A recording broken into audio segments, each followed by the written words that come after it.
Hello, everybody. Cape Disappointment is located in Washington State, on the rugged Pacific coast of the United States. The name alone already sounds ominous. But it's not just the name. This beach has a deadly reputation. Many ships have wrecked near this shore. The waves are massive, the current strong, and a thick fog often hangs in the air like a warning. But there's one more thing that makes this place feared: the ghost sightings. Locals say that at dusk, a woman in white often appears on the cliffside. Her long hair flows in the wind, her face hidden in mist, her eyes fixed on the horizon. She never moves. But if someone gets too close, she vanishes, like being swept away by the sea breeze. No one knows who she is. But rumors say she was the wife of a sailor whose ship sank nearby. Since that day, her soul has never left the shore, endlessly waiting for a return that never comes. Then came Ethan, a journalism student intrigued by the legend. He planned to create a documentary about this haunting. For authenticity, he decided to camp alone at Cape Disappointment. Ethan didn't believe in ghosts. But that night, something changed his mind. Ethan arrived at Cape Disappointment in the late afternoon. He brought a tent, a camera, and a voice recorder. As the fog rolled in, the pine forest behind the beach grew silent, heavy with an eerie calm. He pitched his tent near an old tree, close to the cliff where the ghost had been seen.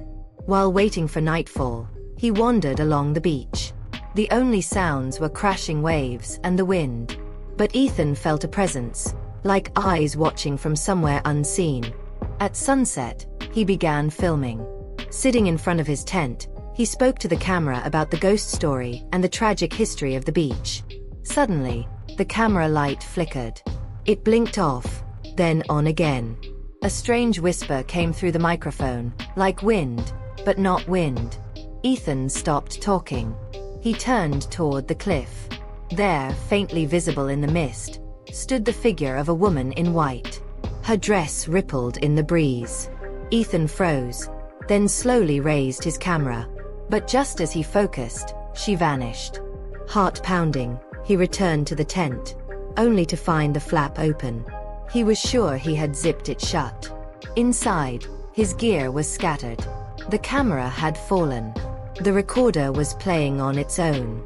And it was recording a soft, sorrowful crying. The sound came from the cliff. Ethan stood frozen. Cold crept through his body.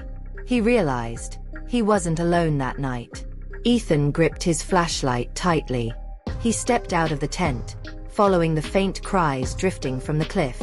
Each step felt heavier, as if the air itself was resisting him. Under his flashlight beam, he saw footprints. Bare, delicate, like a woman's. They led straight to the cliffside. He followed, recording each step with his chest-mounted camera. The wind howled louder, and among it, a whisper, a voice. Not just any voice, it called his name. Ethan. He froze. His heart thumped in his ears. No one knew his name here. But it sounded real, whispered right beside him. He turned. No one was there. But when he looked back at the sand, the trail had split. One path to the cliff, another into the woods. After a moment's hesitation, he chose the cliff. At the top, he found something he didn't expect: a grave. An old, moss-covered headstone stood alone, half buried in the sand. The inscription was barely legible, but he could make out: Clara 1847 to 1869. Waiting for the one who never returned. Ethan knelt beside it, turned on the voice recorder, and whispered, "Are you Clara?" Silence. Then, the air turned icy. The camera flickered. And from the mist emerged the woman in white. Her face was pale, her eyes empty. Her voice, soft as the wind, said, "Why didn't he come back to me?" Before Ethan could react, the ground trembled. The mist swallowed everything. The waves turned to screams. And suddenly, everything went black. When Ethan woke up, he was lying on the beach, drenched and alone. His gear was gone. No tent. No grave. Just sand and crashing waves. Then he saw it. Words etched into the sand. Don't come back. Ethan finally left Cape Disappointment, shaken and exhausted.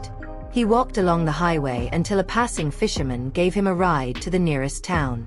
He checked into a motel and tried to sleep. But nightmares plagued him. Visions of the woman staring at him from the cliff, whispering in a language he didn't understand, calling for a man who never returned. The next day, he visited the town library. He searched old shipping records and 19th century newspapers. After hours of digging, he found it. Tragedy of the North Star, 1869. The North Star, a merchant ship, sank near Cape Disappointment in a massive storm. No survivors. The captain was named Jonathan Whitmore.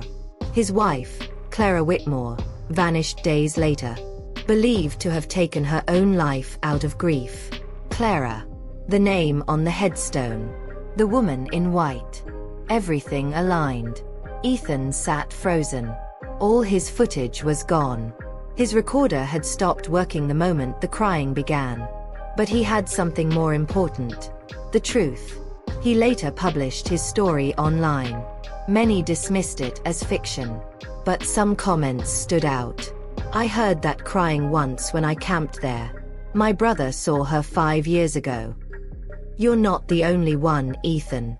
Now, every time he closes his eyes, he still hears her voice. Not a sob. A whisper. Soft and sharp like fog cutting through bone. I'm still waiting. And Ethan knows, the beach isn't done with him.